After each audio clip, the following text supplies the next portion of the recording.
Salve, salve, gente boa! Eu sou o professor Euclides, essa é a Escola Teófilos. Bem-vindos ao nosso canal. Bem-vindos a mais um Catequese Ponto a Ponto. O ponto de hoje é o ponto número 51, o desígnio benevolente de Deus.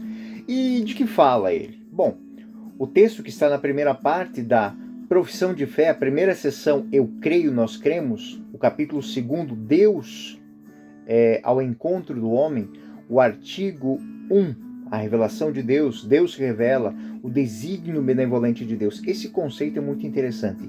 Vontade benevolente. O ponto 51 diz nessas palavras: aprove a Deus, na sua sabedoria e bondade, revelar-se a si mesmo e dar a conhecer o mistério de sua vontade, segundo a qual os homens, por meio de Cristo, Verbo encarnado, têm acesso ao Pai, no Espírito Santo, e se tornam participantes da natureza divina. Este ponto número 51 faz duas citações, uma de um documento, da Acta Apostolicae 758, e outro da Constituição Dogmática Dei Verbum. Mas, assim, para nós, de maneira simples, do que fala ele? Bom, ele trata da revelação divina como um dom, como uma vontade bondosa de Deus, que é revelar-se aos homens através de Cristo, através do Verbo encarnado. E essa revelação se dá meramente através da ação bondosa de Deus.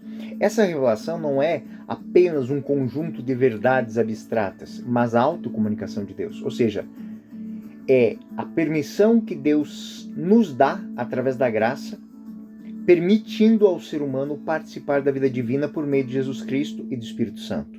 Então, quando olhamos para a vida de igreja, nós percebemos que desde o batismo, desde o nosso primeiro encontro com a palavra de Deus, nós temos essa relação. No batismo, nas águas do batismo, nós somos purificados do pecado original e somos tornados co-herdeiros da graça divina, filhos de Deus, de maneira indelével, inefável, inextinguível. E essa experiência ela vai se dando quando fazemos a experiência de viver a igreja, de estar na igreja, de comungar na igreja, onde tomamos na Eucaristia, por exemplo, corpo, sangue, alma e divindade. É Deus que se dá. Então, é muito mais do que um conjunto de verdades. É uma experiência plena e convicta. Esse conceito está profundamente enraizado na nossa tradição, tanto bíblica quanto teológica.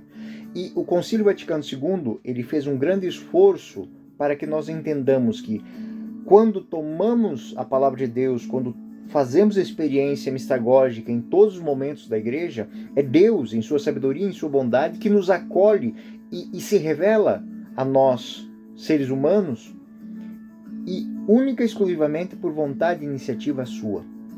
Esse ato de autocomunicação é um ato de amor, é um ato de benevolência. E o objetivo dele é a salvação plena de cada um que é tocado por essa graça. E essa participação plena, ela nos devolve a natureza divina perdida, né? O fundamento dessa revelação, ele repousa no fato de que Deus, ao criar o homem à sua imagem e semelhança, Gênesis 1, 26, 27, deseja que ele tenha a comunhão com ele, se faz um com ele. Então, é toda a narração que nós temos no livro do Gênesis. A 2 Pedro 1, 2, ele vai também falar dessa participação.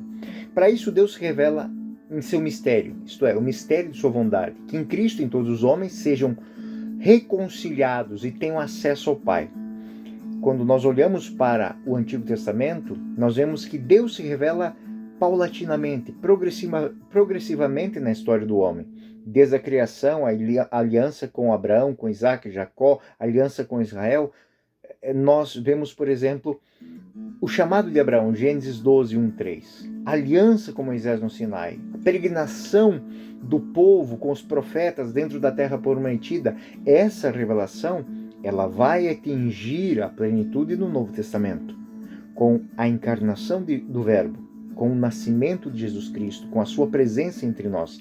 Cristo não só comunica palavras, mensagens, mas se dá. Ele se entrega por nós. Ele se dá a si mesmo. Ou seja, é Deus que nos toca, é Deus que nos alimenta, é Deus que fala conosco.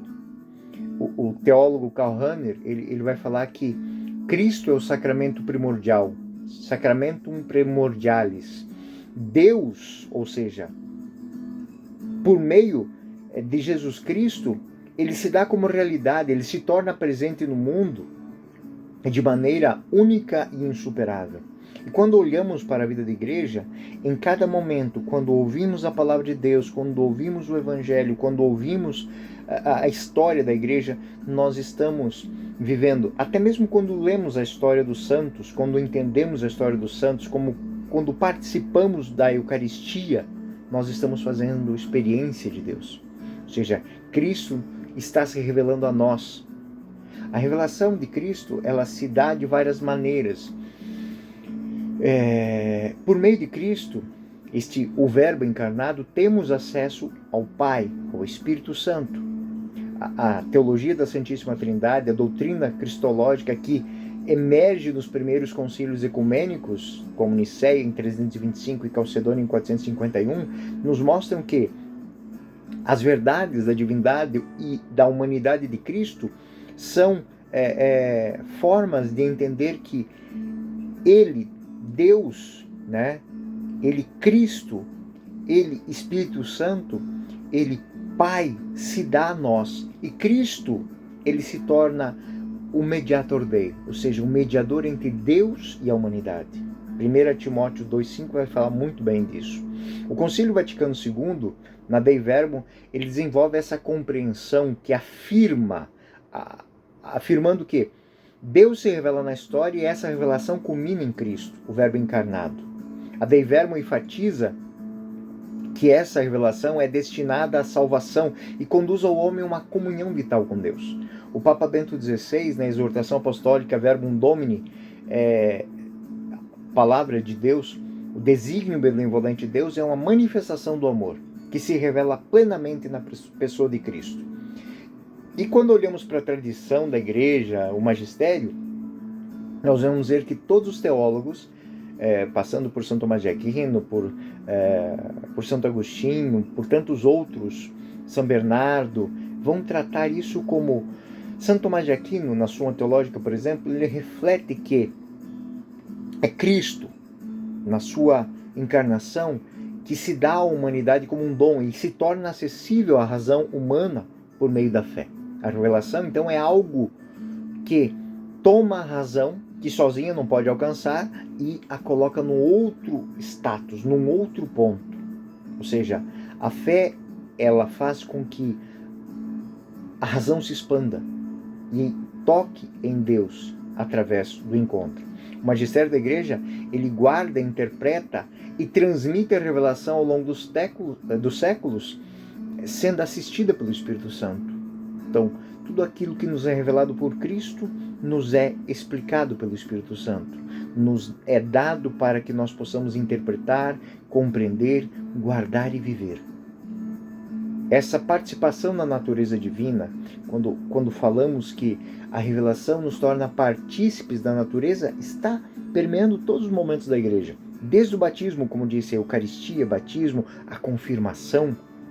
Quando no matrimônio ou no sacerdócio, tudo isso que nós experimentamos dentro dos sacramentos, no sacramento da reconciliação, da unção dos enfermos, é sempre experiência de Deus. É Deus que cura, é Deus que salva, é Deus que envia, é Deus que santifica, é Deus que une, é Deus que confirma.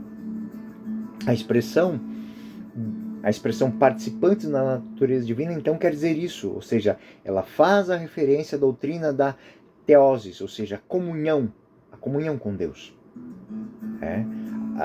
Comum na tradição dos padres da igreja, como Santo Atanásio, São Gregório de Nissa, que afirmam que Deus se fez homem para que o homem pudesse se tornar Deus. E isso não significa que o homem se torne divino no sentido ontológico, mas que, pela graça de Cristo, participa da vida em Deus. Experiencialmente e de uma forma especial por meio dos sacramentos, como o batismo e como Eucaristia. Enfim, o item número 51 do Catecismo, ele sintetiza essa visão católica da revelação, que é um desígnio benevolente de Deus e se realiza em Cristo, acessível ao homem pelo Espírito Santo. Então, esse ato de revelação, de comunicação, nos é dado pela Escritura, pela tradição, guardada pelo magistério, que conduz os homens à participação plena da vida divina, cumprindo então esse plano eterno de Deus para a humanidade. E é uma revelação, é uma ação muito importante. Por isso, caros catequistas, ao tomar o ponto 51 para falar com seus catequizandos, lembre-se sempre disso. Deus se deu. E se Deus se deu é porque Ele nos achou dignos dessa doação, nesse amor benevolente. Então, exercitem esse dom.